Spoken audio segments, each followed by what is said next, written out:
my mama Gloria and my mommy Linda, my foster parents, worked there. My mommy Linda was a doctor, an OBGYN, and my mama Gloria was a midwife. Midwife, okay. So, and they were living together.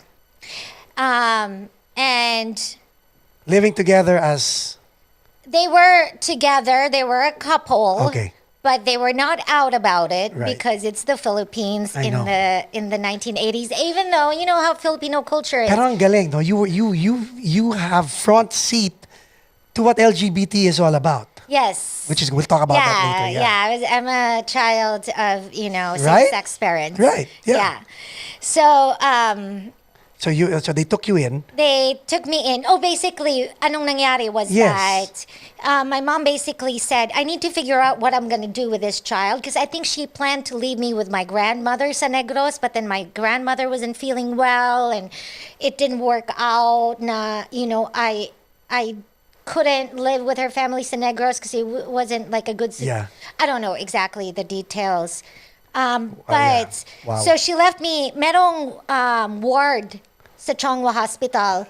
Merong ward because the thing, I guess, like in the late 70s and early 80s was that a lot of mothers Just left their kids. would just leave their kids. Uh-huh. So they had a ward to leave kids, and then the kids, if they don't get, if the parents or the mother doesn't come back, They get adopted. they get adopted. And if they aren't adopted until the age of 2, they get put to sleep. Is that what? Well, close. Real? Close. Oh my God. Because that's what they do to dogs, right? Dogs go into shelters. They don't get adopted. You get put to... No way. No, no, no, no. No, Kala it's ko not. naman. Hindi naman ganyan. I don't know exactly, but basically, when they would keep the kids, the toddlers, until they're 2. Wow. And then if they can't locate the parents, then the kids would be given up for adoption.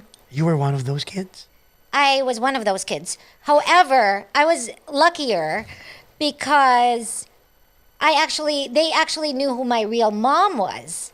Oh, okay. So my mom basically said, I let me figure out my life. Fair enough, right? In Los Angeles, and then I'll come back and get my daughter.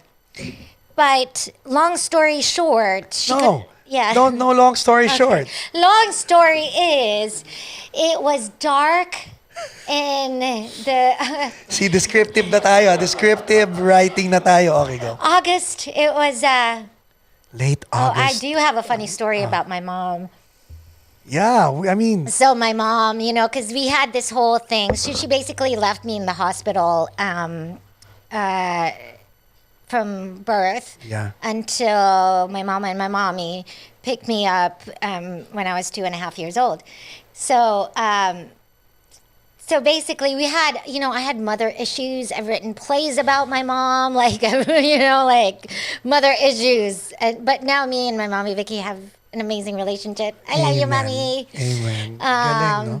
Yeah, but it was a struggle for a long time. But basically, that big question mark, why? Diba? Alam mo yung... Yeah, why? Or WTF, why the fuck?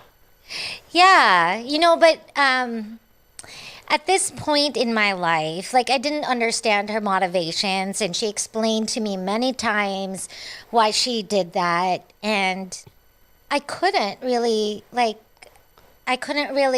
understand, because I was like, a child needs her mom. Mom. Actually, parents. Yes. Not just the mom.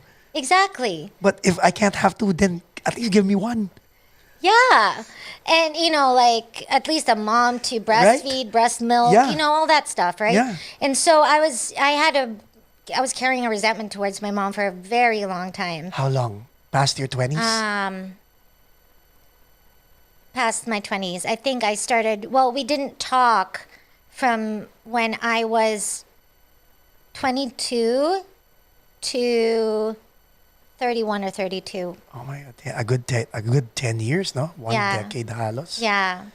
We didn't talk, and I'll tell you more about that, but I'll complete my story about my childhood, how I ended up, with 2 moms growing up. So So she basically left me sa Chongwa Hospital in this ward, and she said, "I'll be right back. I'm just gonna try to figure out my papers and do that. Don't give my child up for adoption because I'm her mom, and I'll come right back for her." I'll be right back meant like in a week, 2 weeks, Right. right? But she came back when I was 4.5. Traffic. Oh, maraming traffic. My God. Oo.